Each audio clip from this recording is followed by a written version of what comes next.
Ketika berada di restoran, Hanum masih fokus ke depan, melihat pemandangan bukit. Sementara detak jantung Novel bergerak lebih cepat sekarang. Dengan memperhatikan Hanum, ia menarik nafas pelan lalu menghembuskannya. Berusaha tenang. Ini pertama kali untuknya, jadi harus berusaha sebaik mungkin.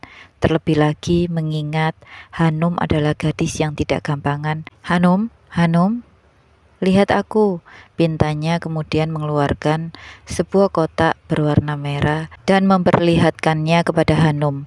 Merasa paham sekaligus terkejut, Hanum memundurkan badannya. Apa yang harus aku lakukan? Pikirnya, tetapi hatinya sangat bimbang. Hanum, sebelumnya aku meminta maaf padamu. Mungkin ini terlalu dadakan hingga membuatmu terkejut, tapi aku sudah tidak bisa menyimpannya terlalu lama, ucap Novel sambil menatap Hanum. Di dadanya terasa berdetak sangat kencang, rasanya mau copot. Hanum hanya terdiam untuk menatap pria dewasa yang telah menjelma menjadi seperti anak remaja dengan pakaian santainya, namun tetap elegan, tidak menghilangkan ketampanannya. Perasaan Hanum sekarang kacau, kalut, ada rasa takut, sedih, juga bimbang sekarang. Setelah kepergian ayahnya, lelaki cinta pertamanya yang sangat disayanginya pergi dengan tiba-tiba. Hanum pun tidak bisa pulang pada saat ayahnya telah tiada. Jujur, hatinya masih sangat sedih kehilangan sang ayah. Tapi sekarang di depannya ada seorang pria yang akan melamarnya. Ya Allah, aku harus berbuat apa sekarang? Batin Hanum. Seperti yang kau tahu, Hanum, umurku sudah sangat mapan. Dulu aku berpikir tidak ingin memiliki seseorang yang penting dalam hidupku. Tapi setelah bertemu denganmu, aku tersadar bahwa tidak semua wanita itu sama. Masih ada yang pantas dibersamai. Lanjut Novel. Kemudian Novel berlutut di hadapan Hanum, membuat Hanum kembali memundurkan tubuhnya. Pak, apa yang kau lakukan?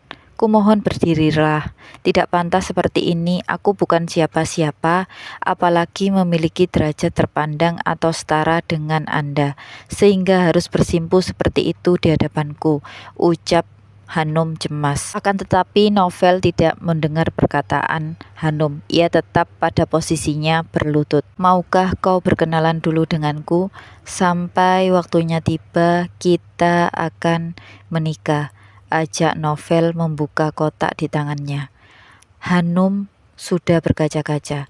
Bukan terharu bahagia karena mendapatkan kejutan dari pimpinannya, akan tetapi ketakutannya lebih mendominasi.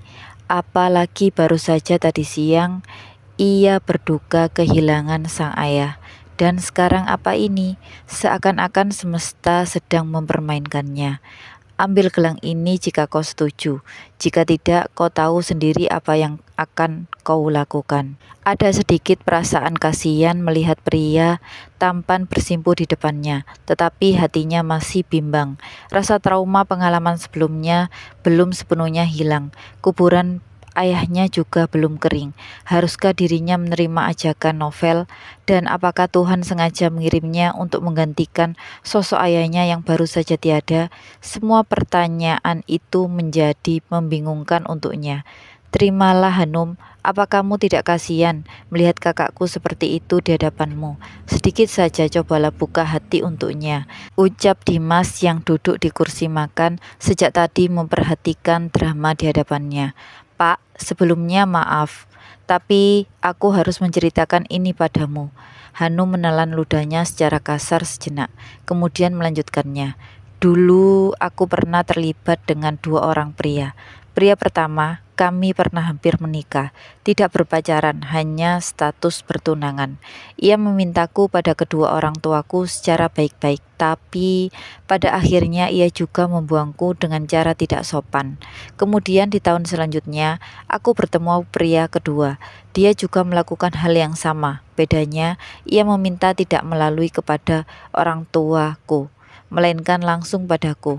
Aku juga menolaknya karena alasan tidak ingin berpacaran. Lalu ia menyatakan akan menikahiku usai lulus sekolah. Sampai akhirnya belum juga terjadi hubungan kami. Ibunya sudah menuding bahkan menghinaku. Dan alasan aku menolak kedua-duanya karena aku tidak setara dengan mereka. Pertanyaanku sekarang adalah, apakah Anda tidak akan melakukan hal yang sama? Apakah Anda akan tetap memperjuangkanku tanpa melihat kasta, harta, bahkan fisik? Dan apapun rintangannya serta apapun yang akan terjadi ke depannya, Anda akan tetap bersamaku? Ucap Hanum sambil menatap Novel. Novel pun terdiam, arah matanya ke arah lantai. Sedang Dimas termanggut-manggut di depan meja merasa kasihan terhadap Hanum. Setelah mendengar ceritanya, ia ingin sekali menimpali tapi diurungkannya, sebab menurutnya biarlah dua pasangan itu menyelesaikan masalahnya. Aku sudah tahu segalanya tentangmu sebelum aku melakukan ini. Tak ada keraguan sedikit pun padamu. Aku sangat yakin kau pilihan yang tepat untukku. Aku tidak salah dalam memilihmu.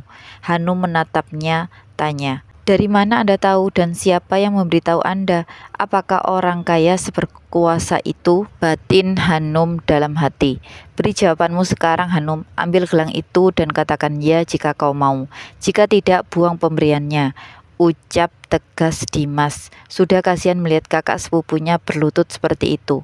Lama Hanum dalam posisi kosong dan memikirkan ucapan-ucapan Novel sampai akhirnya Bismillahirrohmanirrohim. Hanum memejamkan matanya mengarahkan tangannya ke depan kotak merah tersebut. Aku terima ajakan ini sebagai tanda pengenal dan izinkan aku melakukan sholat istikharah dan sholat tengah malam untuk meyakinkan hatiku. Setelah seminggu akan kuberi jawabanku. Semoga saja engkau adalah laki-laki pilihan Allah untukku yang menggantikan posisi ayahku untuk melindungi diriku. Ucap Hanum dengan tangisnya. Novel yang mendengar perkataan Hanum bangkit dari berlututnya menatap haru ke arah Hanum. Perasaannya lega karena Hanum mau mengambil gelang pemberiannya.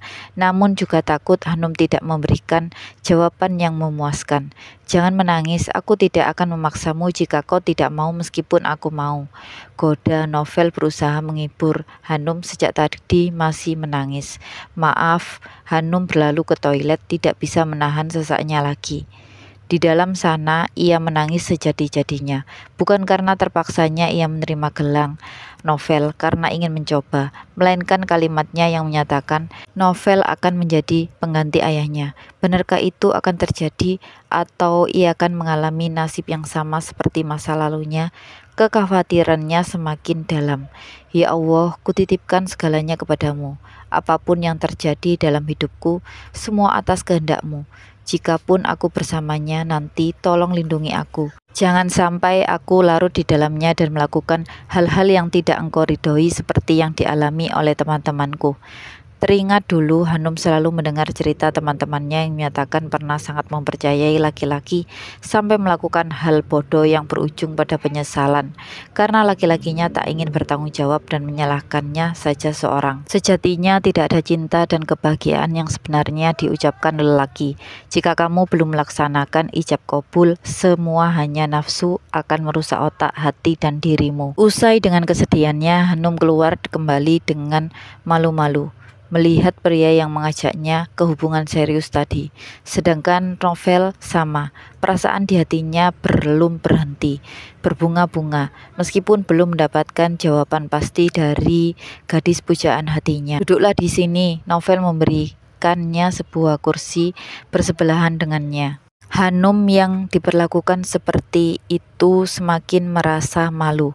Novel yang melihatnya justru merasa gemas. Setelah sesampai di kosan, Hanum segera menelpon ibunya. Karena tadi siang ia tidak bisa berbicara dengan ibunya karena sinyal di desanya sangat jelek pada saat itu.